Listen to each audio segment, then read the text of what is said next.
Good morning, dear students. Welcome to the geography class. And today I will going to teach you about the second part of the topic population dynamics. Already some portion I have explained you in the previous class. So quickly let's recall what I have taught in previous class.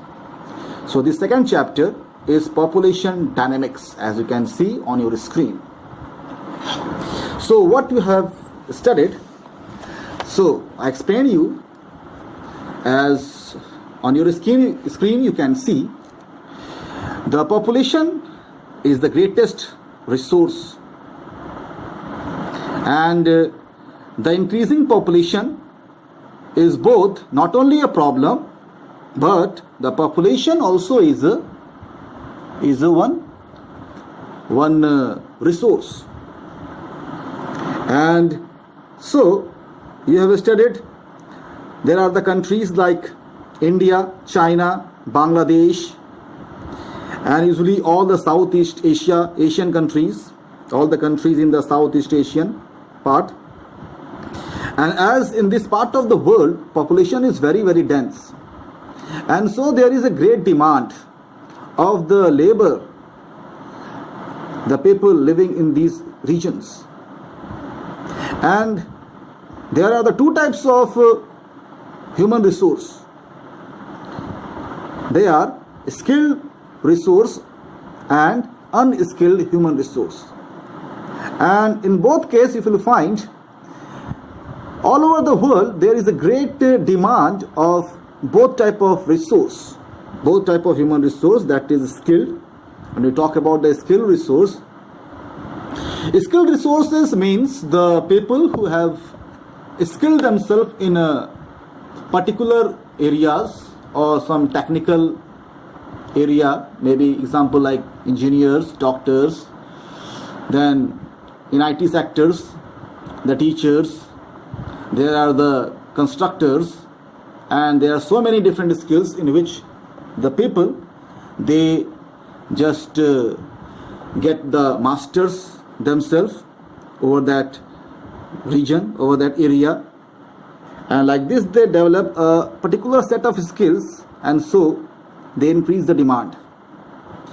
So I explain you that the population, as in the 21st century, population actually have become a very important resource. And because why? If you find the countries which are having a big population like India, China, and other South Asian countries, now they also develops a big market because they create a demand. And this is how for all over the world they create a big market. At the same time, the population also provide the source of what?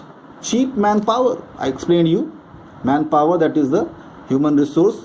I explained you the both type of resource. Two type of resources are there: skilled resource and the non-skilled resource or unskilled resources, human resources.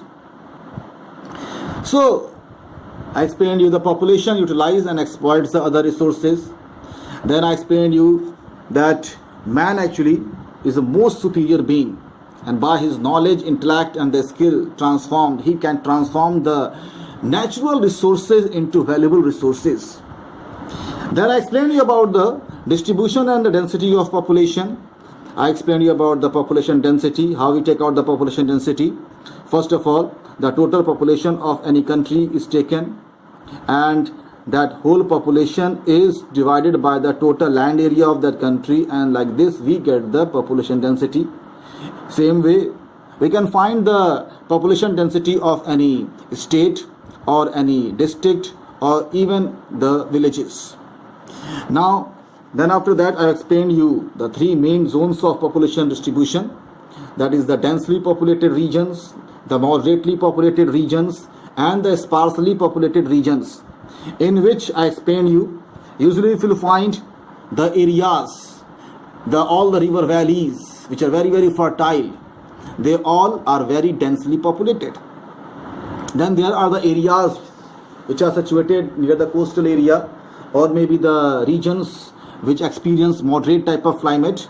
So they are having the moderately populated regions. Then all the regions which usually are very situated in a very interior parts of the continent, or maybe they have a very difficult topography, example the mountainous region, or maybe the desert, or maybe the climate actually is very extreme, like the tundra region, then Antarctica, like the hot deserts, cold deserts. So all these regions actually, not only the topography of the land is difficult, but at the same time even they experience a very extreme climate. So there you can find very sparse population, means population is almost nil, very less population. So this way we can divide, we can put the population into 2-3 zones. What are they? The densely populated regions, and usually you can find it in the river valleys. There are so many examples I can give you, like in India, in the northern India you can find there is a Ganga plain is there, the whole Ganga plain and Brahmaputra plain. In Pakistan, Indus plain.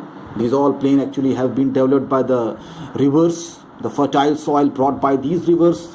Even then there is a river, fertile land in China, like Huanghe River plain, right? And then if you see the other example in Egypt is a desert country, but there the river Nile, it develops a fertile patch of land, and both the bank of the river Nile, the population is very dense. Same way in the Middle East, there are the big rivers like Euphrates and Tigris. Usually you will find the Middle East actually is a desert region, but there you will find the Euphrates and Tigris develops a very fertile patch of land there in Iraq and the Syria, and there also near the river valleys on the bank of the river there is a very densely populated region. The population is very dense here. Well, then I explained you about the moderately populated region. So many examples I can give you. Example of the Europe, in the Western Europe, the example of the coastal areas in India. You can find the whole coastal region there from Maharashtra. Then you can go down Karnataka, then there down Kerala, and then Tamil Nadu. So all these coastal region you can find population is moderately populated. It's not so dense like in the northern India. Well, then the example of the sparsely populated regions, as this is sparsely populated regions, and here the example I can give you, so many examples. Example, the Thar Desert. Then there is a Himalayan mountain region in India, and all the hot deserts of the world. Well, now then I explained you about the factors affecting the population density. In that I explained you what are the important factors: resources, then the climate, political condition, social condition of any country, economic condition of any country, relief or landform. So these are the 6 factors which affect the population density of any region or country. Then I explained you about the overpopulation. What is the meaning of overpopulation? Some countries actually they are facing a problem of overpopulation, means we also can say they are facing the problem of population explosion. What is a population explosion? Now usually when the population just becomes too much that the resource of that country, right, they are unable to just support the population, and that we call it the overpopulation. Then we have seen, I explained you about the causes of overpopulation. First is the decline in the death rate. As the different countries, what happened because of the better medical facilities, better health care, and better facilities provided by the government, the death rate has declined. Second thing, the better medical facilities, like in India, recently you must be knowing about the Ayushman Bharat. Now this facility also is providing a better facility even to the poor people. Then the technological advancement in fertility treatment. Here I explained you that how actually now because of the better medical facilities, there are so many clinics are there which usually provide the fertility, especially to the couples actually who are unable to bear any children, right? So they get treatment from here. So usually now every parents they are they are getting their children, right? Then I explained you about we have seen about the problems of overpopulation. In this I explained you about what are the problems, the rapid population growth, as the population actually is increasing. And so what is happening there, the resource of that region where the population is increasing, right, with the very rapid rate, and the resources of that region, they are unable to support the population there. Second, I explained you, the second problem is the unemployment. Now, because as the population is increasing so rapidly, and so even government actually, it is not able to provide the employment to their people, to their citizens.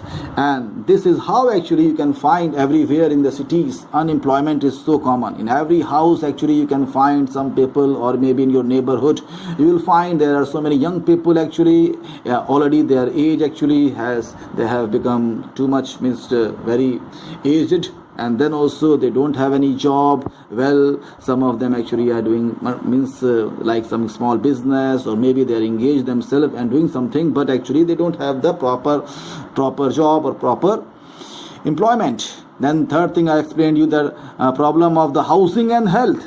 Now, as the population is increasing, it is also creating a problem of housing.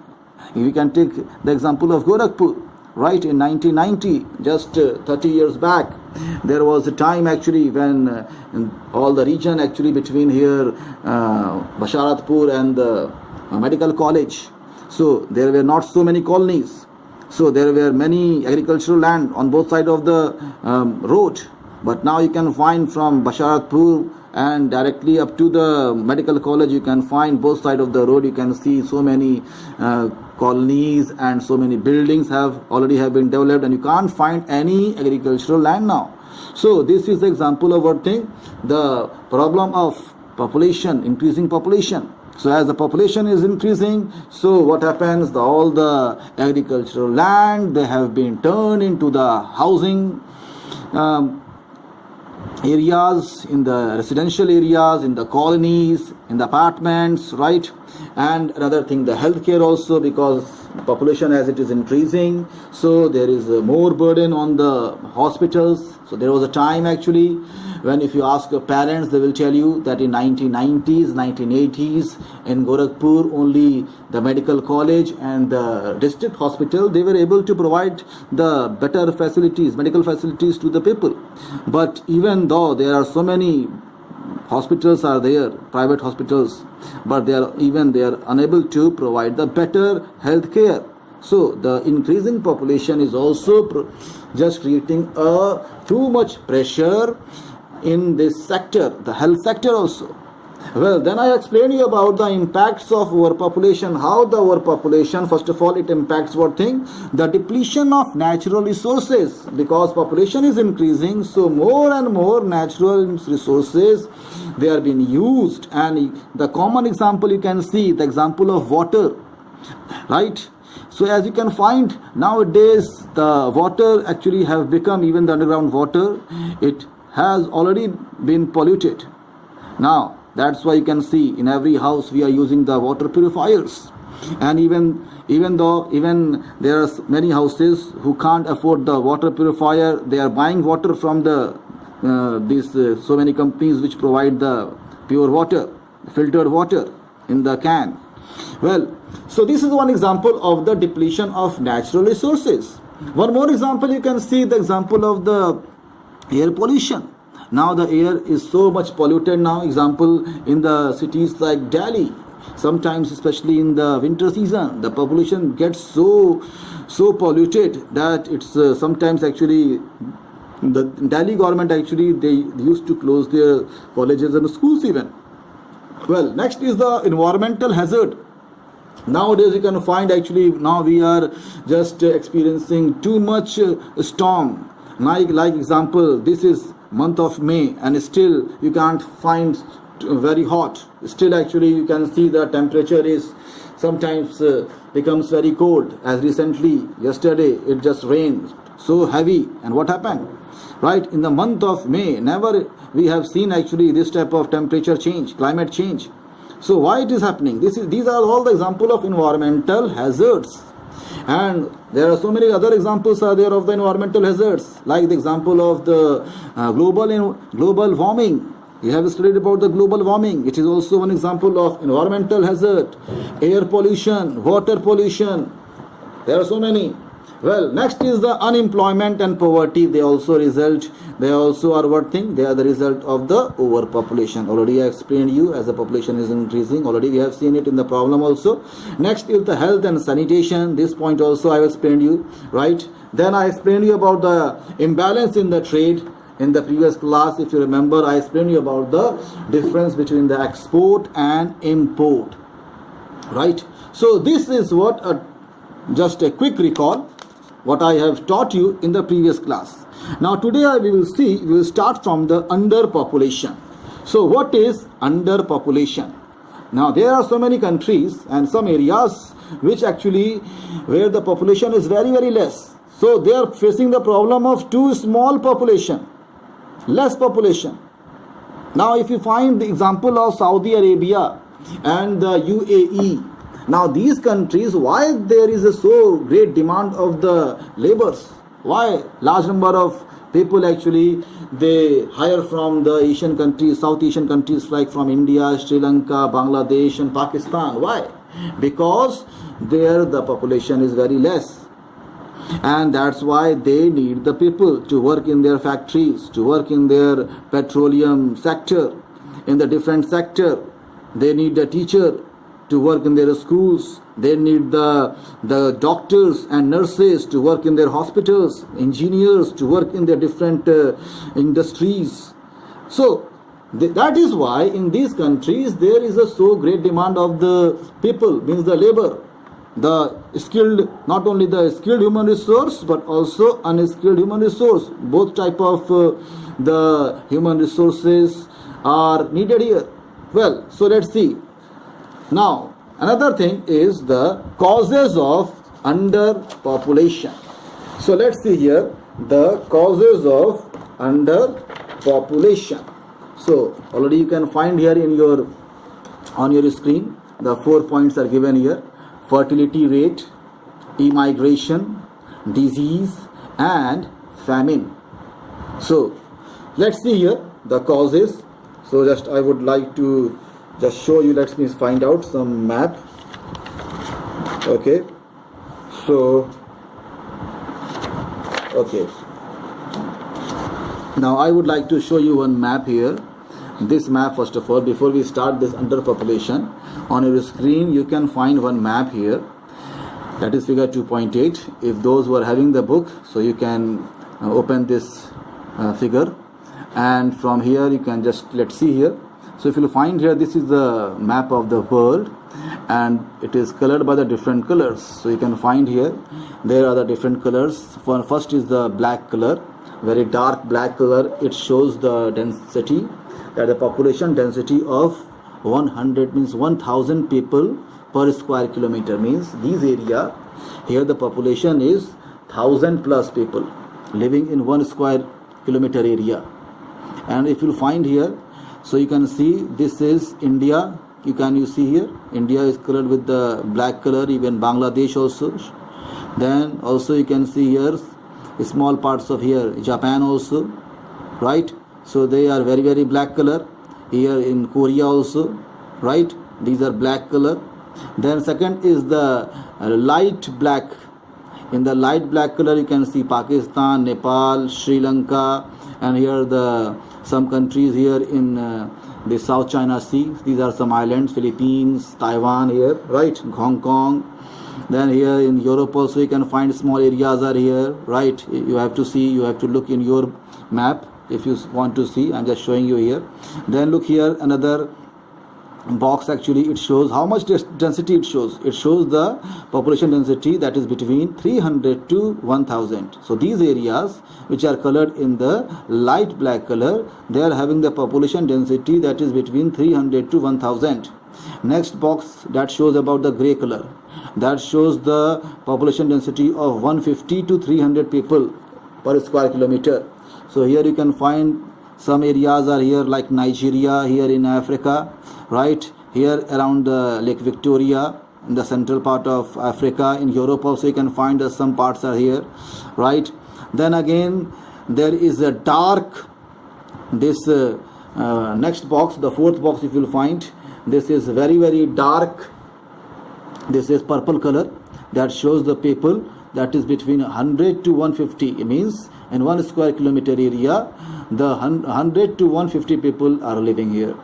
Then the next box is the 75 to 100, another box 50 to 75, then 25 to 50, and 10 to 25, and 0 to 10. The last one you can find these areas in the tundra region, in Canada, in Russia, most northern part here, in then also you can see, you find here in Australia, some part of in Africa also, here in central part of here in South America you will see this part here, this region, Ecuador and Bolivia. These are covered, means they are surrounded by the Andes mountain, they are the plateau region. So you can find these are the areas, Greenland also here, right? So these things you can find in your map, in your book also very clearly. I am showing you. So this is how you will able to read the map. Okay, so this is the population density. So you have seen here both things. There are the areas which are facing the problem of the overpopulation. Here the country, we can take the country of our country, India and Bangladesh. Okay, then after that there are the countries which actually are having the moderately populated. In moderately populated you can see there are so many countries in Asia, and then there is so many countries in Africa also, here United States of America, Central America also, right? So all these areas, they are the moderately populated. And the very light color here, already I shown you example of the most northern part of Russia here, almost the whole Russia. And here the Canada region, Greenland, some part of, I've shown you here in South America, in Africa there are some patches, in Australia also. So they are facing the problem of the sparse population. So this is how this map actually it shows you about the population distribution. I just want to show you this map actually, so that you can actually able to create a one picture there in your mind. Okay, so now you need to learn this thing. When you see some map, you need to learn to develop that map, the picture of that map in your mind, right? So when I explain you anything, suppose I tell you Australia, so suddenly there you can able to create a map of Australia in your mind. Then only you will able to understand whatever the teacher will explain you anything. Okay, so this technique you need to develop it. So now let's start here. Okay, so I was explaining you about the causes of underpopulation, and the first thing I explained you, that is about the first point is the fertility rate. Now let's see about the fertility rate. So I told you in fertility rate there are some countries where the death rate is very high, means large number of people they die, and the birth rate also is very low, means the number of birth taken there, that is very low. Now I will explain you, I think I explained you about the birth rate and the death rate. We will see afterwards. I will explain you about the birth rate and the death rate. Well, so birth rate means the number of people, number of infant means small children, they are called infant. So number of infant, they means taken birth per 1000 people. So at every 1000 people, the number of children born, infant born, that is called the birth rate. At the same way, number of people die per 1000, that is called death rate. Okay, we will see again this thing, right? So this fertility rate actually, so it depends upon one thing, not only the birth rate and the death rate here, but if you find the fertility rate is also depends upon so many different things, like the example of the economic development of particular countries, literacy of any particular country or region, urbanization of any particular country or region.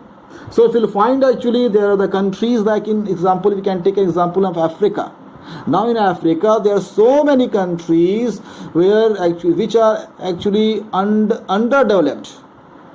Now, usually nowadays all the countries are kept into two groups, that is developed and developing.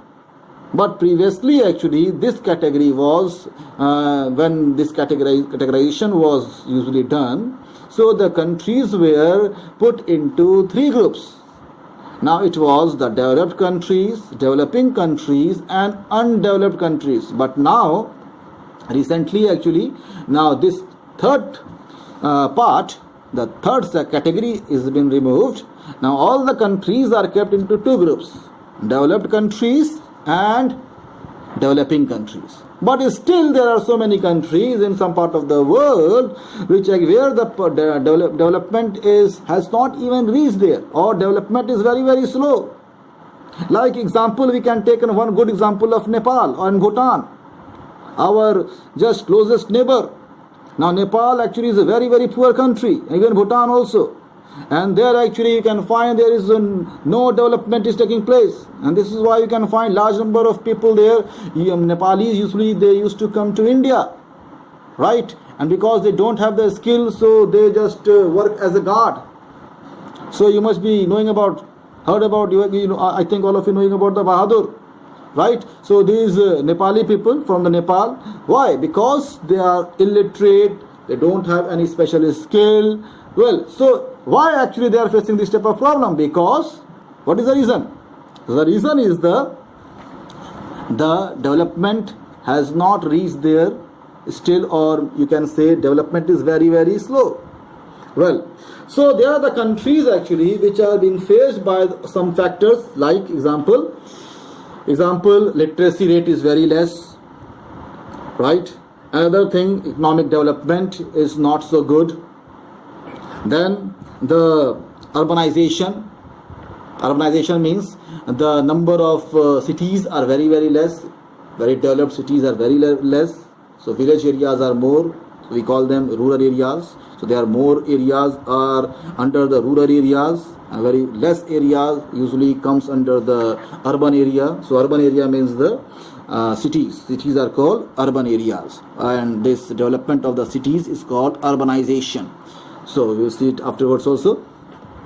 So same way I was explaining about the fertility rate. So this fertility rate, it depends also so many factors. I told you. Like example, I told you number one is the literacy. Number one is literacy. Number two is the economic development. And number three is the urbanization. So in some countries you can find all these three things, they are found there, means they are economically they are very, very strong. Then literacy rate is very high.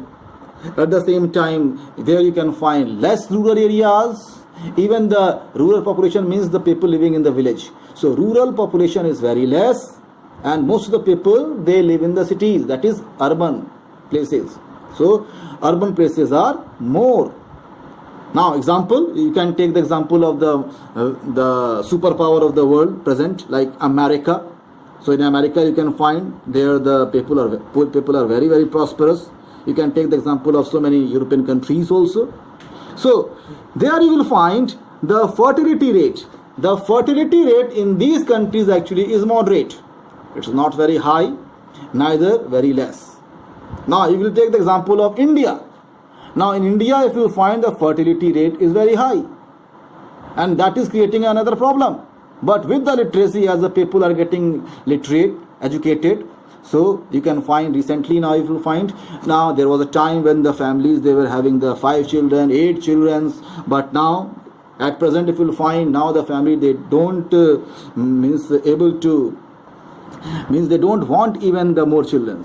So maybe 1 or 2 children, or if one more if they can. Then some families they are having 3 children, but very few. Well, so why it is taking place? Because the literacy in our country, it is growing. Second, economic development also, if you find in our country India, now we are getting more economic developed country. So economic development is just continuously it is going high, going up.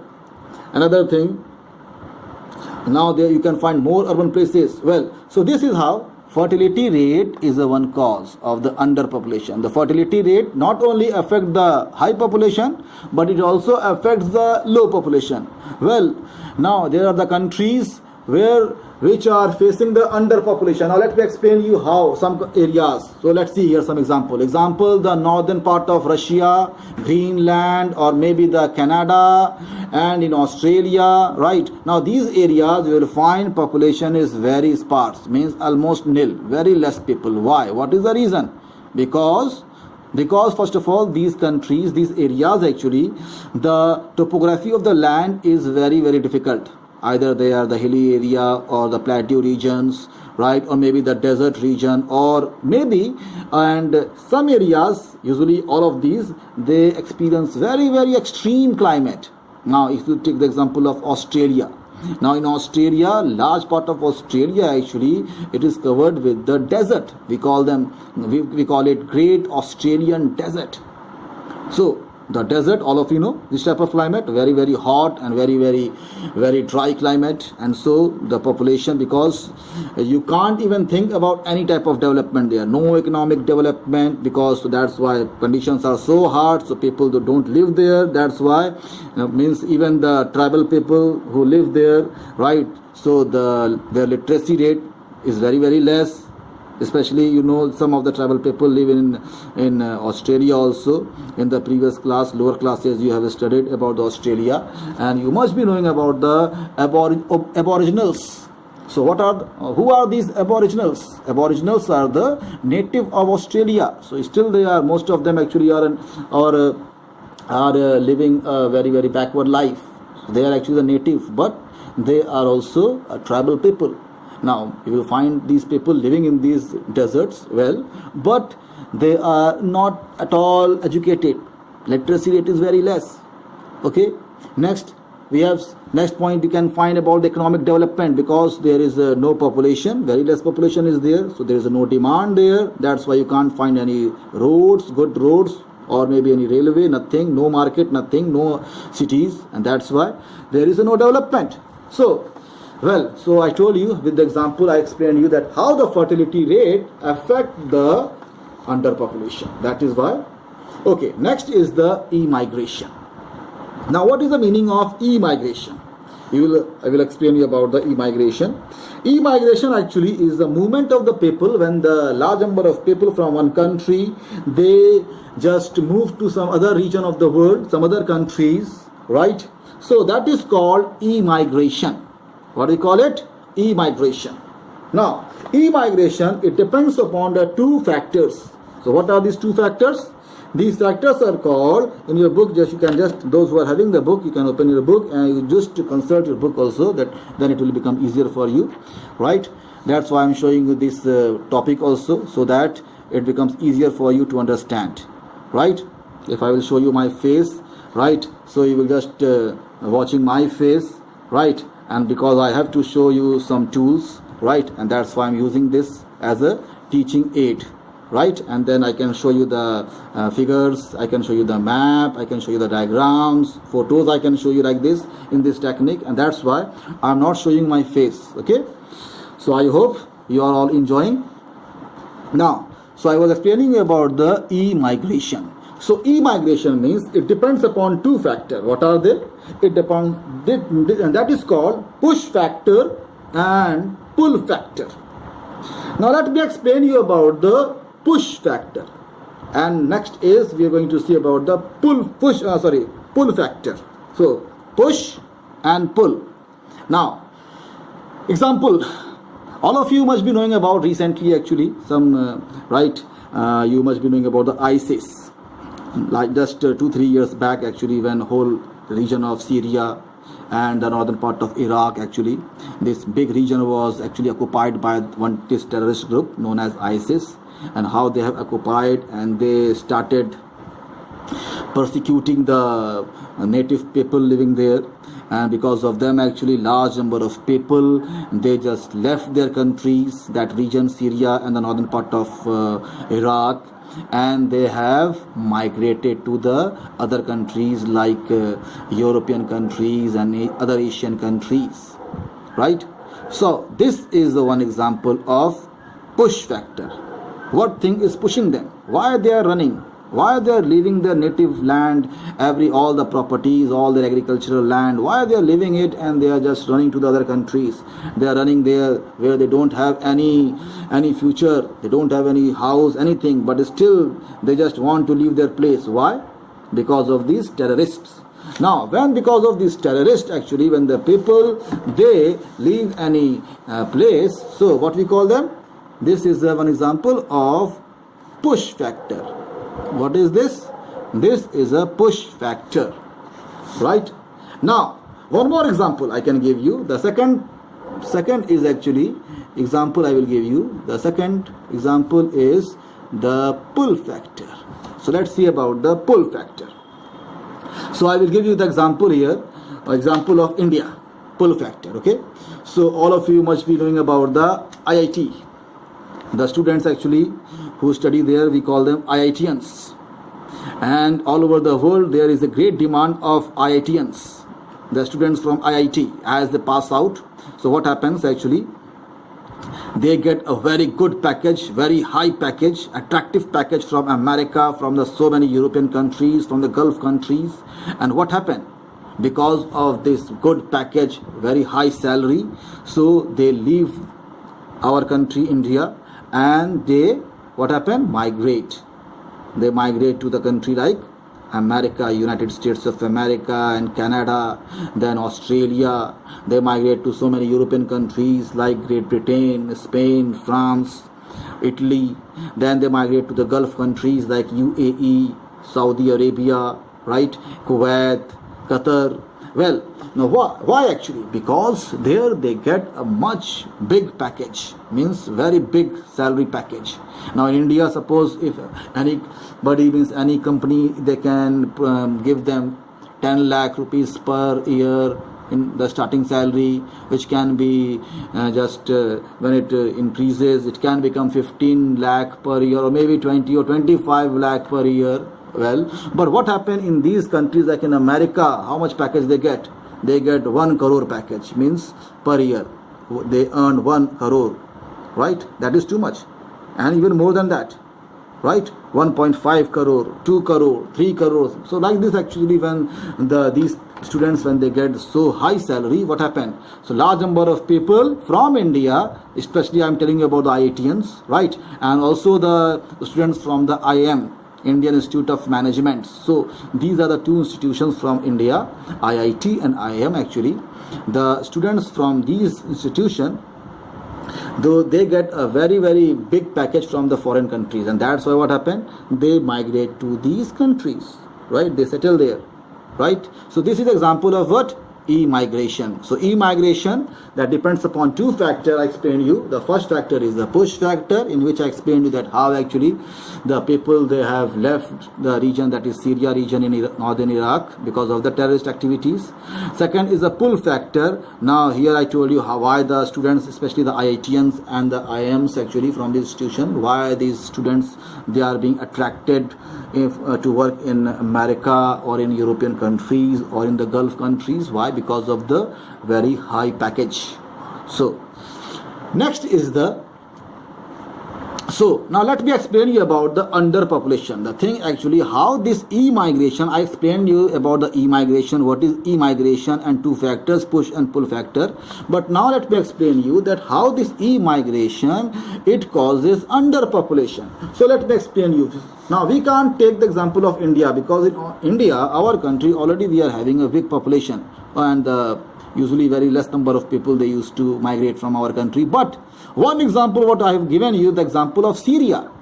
Now actually in Syria, northern part of Iraq, actually very, very large number of people, actually large number of people. When I talk about large number of people, so actually when this migration was started, actually there were lakhs, in the many lakh means many lakh of people actually, they just leave the place, Syria and the northern part of Iraq, and they migrated to the nearby countries, European countries and so many other countries. Why? Because of the terrorist activities. Now because of that, what happened in Syria, the population actually has gone down in so many areas. Actually now population already have become very less, so they are facing now the population of a problem of what thing, that is underpopulation. So this is how e-migration also is the one cause of underpopulation. Now next is the disease. Now already recently all of you know about the Karuna disease. So actually so many countries, so large number of people are there dying because of Karuna, right? Same way actually, if you just look in the past, right, because this Corona virus actually it is affecting the whole world, right, all the countries in the world. That's why it has become so major disease actually, so major factor, so major problem. But in the past also there are so many examples when some countries where they actually suffered some epidemic and large number of people they die. Now one example I can give you, in 1950 actually what happened. In 1950 in our region Kolkata, so what happened there in West Bengal and Bihar, there was one disease spread there, right, and it was called plague, right. Another example that occurred in Surat also. In Surat is one city in Gujarat, sorry, Surat is yes in Gujarat, right. So what happened in Surat, a large number of people they died because of this plague, and there was no cure. At that time there was no cure of the plague. Another example, in the 19th century in Spain also the same thing occurred. We call it black plague, right. That time actually there was no cure of the plague. So when this epidemic starts, large number of people in lakh and sometimes in 2 lakh 3 lakh people they die in a small region, means in a small city, and because of that what happened, the population gets down, so they start facing the problem of underpopulation. Now next is the famine. Now famine actually is a very common, right. So in famine actually in the 19th century, in beginning actually the 19th century, right, in the 18th century, this famine was very common problem, because at that time the farmers they depend upon the rainwater for their irrigation, and whenever what happened means the rain gets delay or very less rainfall occurs, and because of that a very big area they start experiencing the famine, right. The crop fails, right, and because of that actually, because the farmers they totally depend upon that thing, right, so they don't have anything to eat, and that's why large number of people they leave their land and they migrate to some other part of the country or maybe some other world. Now this thing is also very common in Africa in the 18th century, right, because Africa was very underdeveloped region, and there the Africans they totally depend upon the rain, and in Africa the rain actually is not so uniform, so time to time very big region they experience a big drought, and because of that long continuous drought the famine occurs there, and the large number of people from some countries, like example you can see still actually you can find in Africa, there are some countries like Sudan actually is situated in the southern part of Africa. It is a big country, but it is known for the drought because this is a very dry region. Now so many part in Africa region actually when they face the drought, a very long and continuous drought, and because of that the people, means the whole country, they face a famine, and large number of people from one country they migrate to some other countries, like in Uganda, right, people from Uganda, sometimes large number of people they migrate to Kenya, right, or maybe from Sudan large number of people they just migrate to South Africa and in Zimbabwe, right, in search of jobs and so many things, right. So this also led to what thing, underpopulation. So I explained you about the 4 type of causes. First I explained you about the fertility rate, that how it causes the underpopulation. Second is the e-migration, Third, I explained you about the diseases or epidemic. Then the fourth one is the famine, right? So these are the four causes of underpopulation. Now let's see about the problem of underpopulation. So in the problems you will find here some points. The first point is the uneven distribution of population. Second is the remoteness. Third, you will see about the underutilization of resources. Fourth, you will see about the slow growth of industry. And the fifth, you will study about the climatic problems. Now let me explain you about the population of the underpopulation, problems of the underpopulation. So let us see. The first thing I explained you about the first point you can see here. This is the uneven distribution of population. So you can see the example. So let's see here. Let me explain you about the one example. Let me give you an example from India. Okay, all of you know about India, I hope, right?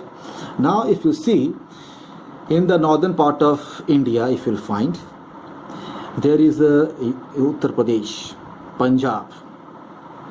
Now these states are very densely populated, but at the same time, if you see the example of Rajasthan and Madhya Pradesh, now these states will find the population actually is very less.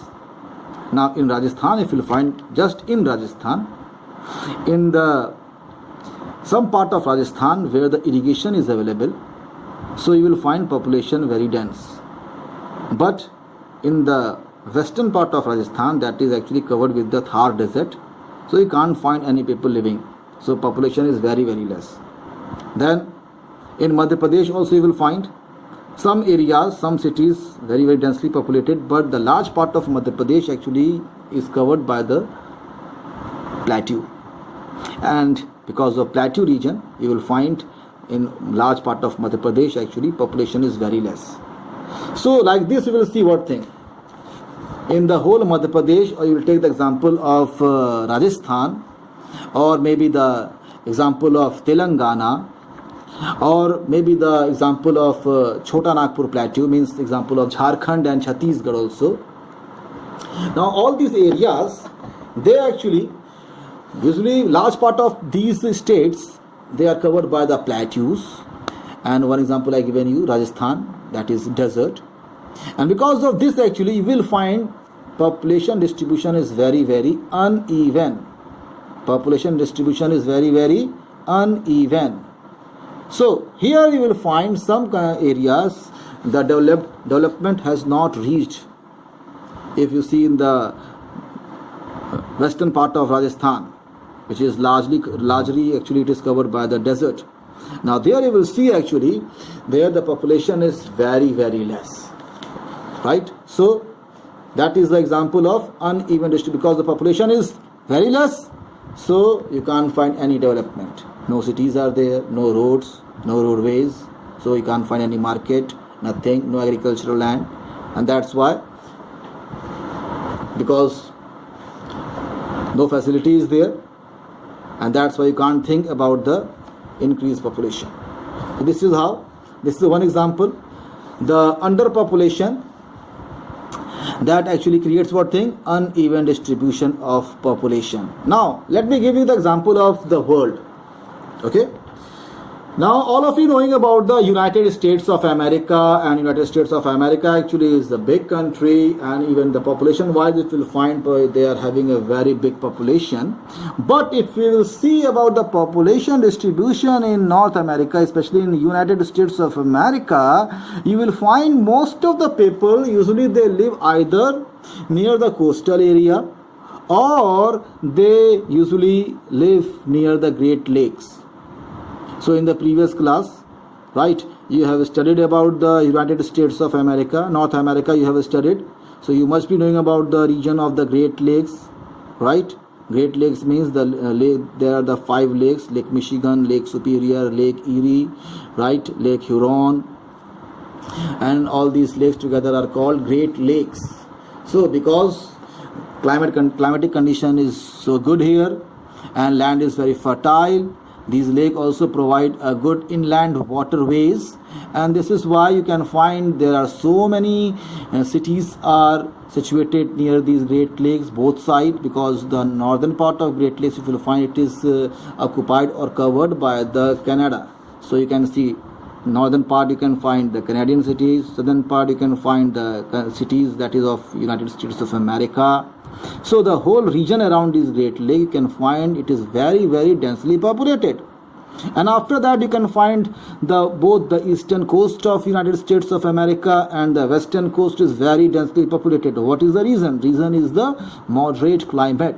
As the climate is very moderate, very good climate, and because of this you can find so many big cities situated near these coastal areas. But as you go in the interior part, you will find population is very uneven distributed. Means population is very less, almost nil in some areas.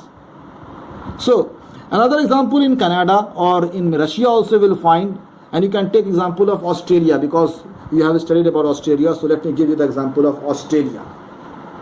In Australia, as if you remember, you recall in the previous class you have studied about Australia, and you will see about the most of the people usually live where? Either in the New South Wales or either in the Queensland. And the other part you will find the population is very less. So mostly you can find some patches where the population is very dense. Otherwise, most part of the Australia population is very sparse. Sparse in the sense you can say it is nil. So this is the first problem of underpopulation, that is uneven distribution of population. Then the second thing is the remoteness. Okay, remoteness. So I think already the time has gone too much, so I have to end it now here, right? So from here I will explain, we will start it, we will see it in the next class, right? So today this much only. Now next period I will start from the same thing, problem of underpopulation. Okay, all the best all of you. So your homework is to read the whole chapter, because when you will read the chapter, then as I will explain you, it will become easier for you, right? So give some time and read this chapter. Okay, so goodbye and all the best.